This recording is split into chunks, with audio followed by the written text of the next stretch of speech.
is Australia's largest lake, man-made to service the massive Ord irrigation scheme. It's also the site of the world's largest diamond mine in terms of volume. It is Lake Argyle. Welcome to Travel Oz. I'm Grainger. Lake Argyle has many surprises. The rock wallabies that live in caves along its shores, sharing the waterfront with big Euros and bird life aplenty. There's the homestead that would now be underwater if it hadn't been relocated. And there's the diamonds. Millions of dollars of them extracted each day from a site on the lake's edge. The Lake Argyle story in this episode of Travel Oz.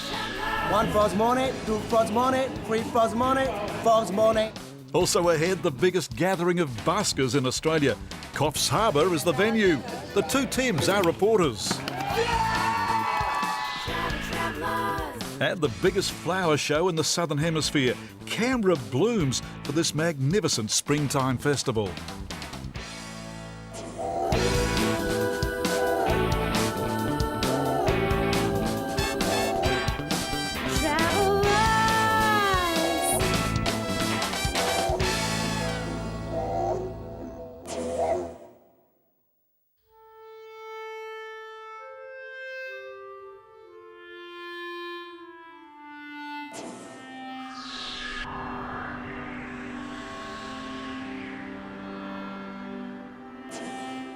Lake Argyle is truly an impressive body of water. It stretches as far as the eye can see. Our guide today is Matt Kelly. Lake Argyle is the largest man-made lake in Australia, largest body of fresh water in Australia. Covers an expanse of around 950 square kilometres at the moment at this level. We have been a little bit higher, about 7.5 metres above our level now. But at this level we're 950 square kilometres again and 20 to 21 times the volume of Sydney Harbour. Previously, this area here was the Ord River, flowing through here as a wet season river that only flowed in the wet season and then slowed down to a series of trickles and pools and lagoons in the dry season. We put our dam wall in front of it in end of 1971. We finished our dam wall. So 1972 it started raining and filling our dam to what we see now.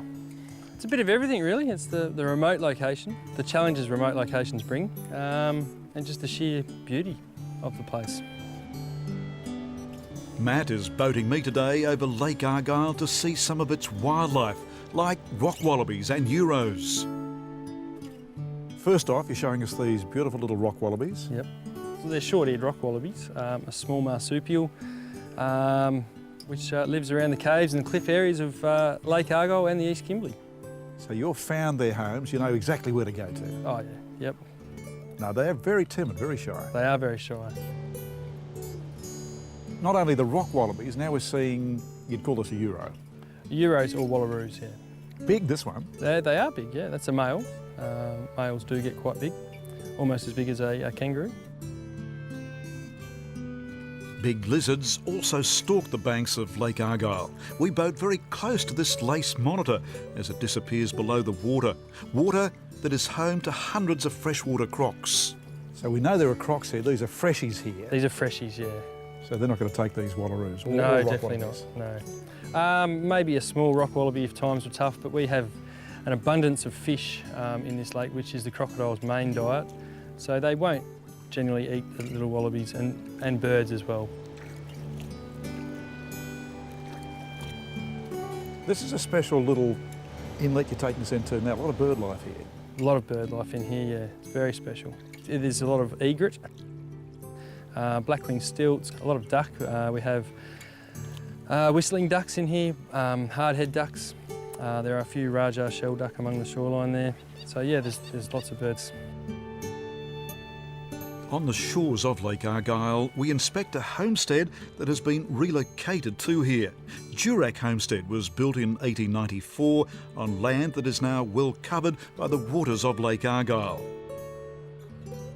Graves of the early settlers have been moved here as well.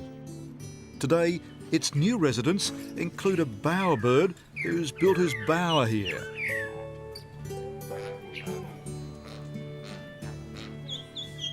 At day's end, there's a champagne swim. Ahead, we prepare to travel south to experience the allure of diamonds. Diamonds, diamonds, diamonds. These magnificent gems have come from this huge open-cut mine. Showing me around today is Dean Najib. Well, Dean, there used to be a mountain here and they've carved into the mountain. That's right. This is the Matsu Range along here, and this is the location where a 600-metre long diamond pipe is located. So it's an open-cut mine, and bit by bit they're working themselves deeper and deeper into the ground.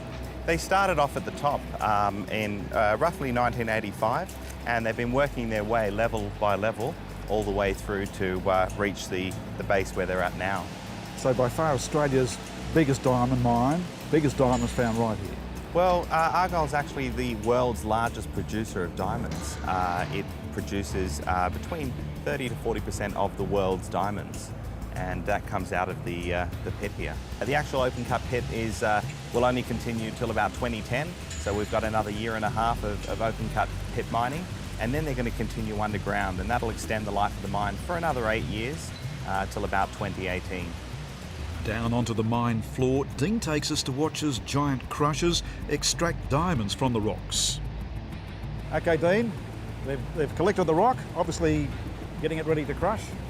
That's right. As soon as they've collected the ore from the pit itself, they take it up to the primary crusher, which is what we're looking at up here. So we've got a series of crushers here. That's right. There's 3 different types of crushers. The first stage crushes it down to about the size of a football, and then it'll go into a secondary crusher, which crushes it down to about the size of a tennis ball or a cricket ball.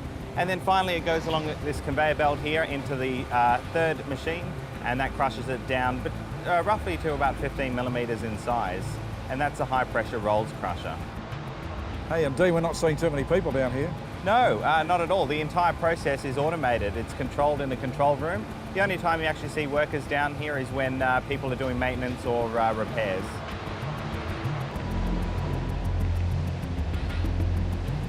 So Dean, this is the final processing plant right here. Yep, it is. After crushing the stones, they bring it over here. It goes into a section where they start to separate the stones from the stones that don't have diamonds from the ones that do. So every stone in here has a diamond in it? It does. It's a very secure area. There's security cameras everywhere. We've got high fences and barbed wire. At the mine's entrance, there's a showroom displaying a dazzling array of diamonds extracted from the mine. Extra special is the waterfall necklace, valued at around $500,000. Back in the Kimberley gateway town of Kununurra, still more diamonds from Lake Argyle are on display. These ones for sale. Frauke Bolton-Bosshammer shows me her best. Frauke, diamonds, what is it about diamonds? Oh, the brilliance, you know, the colour. It really makes me excited. If I get a parcel sent from Argyle, I'm really keen to open it and look through it. It really is exciting. And for the women customers here, what are they looking for? Yeah, they look for colours, they look for pink diamonds and normal diamonds as well, for sure, yes. And big diamonds, big dazzling diamonds. Yeah, if you have the money, yes. Are they spending big money on these diamonds? Some spend big money, some spend little money, and that doesn't matter to us. We all take good care of everybody and give them a good service. We had some very nice people coming into the shop. Well, I can see the photographs right behind you here. Yes. I can see Hugh and I can see Nicole. Yes. And did they buy? They do, but I can't say anymore. What we can say is that Hugh and Nicole, on location for the movie Australia, clearly dazzle this outback diamond town.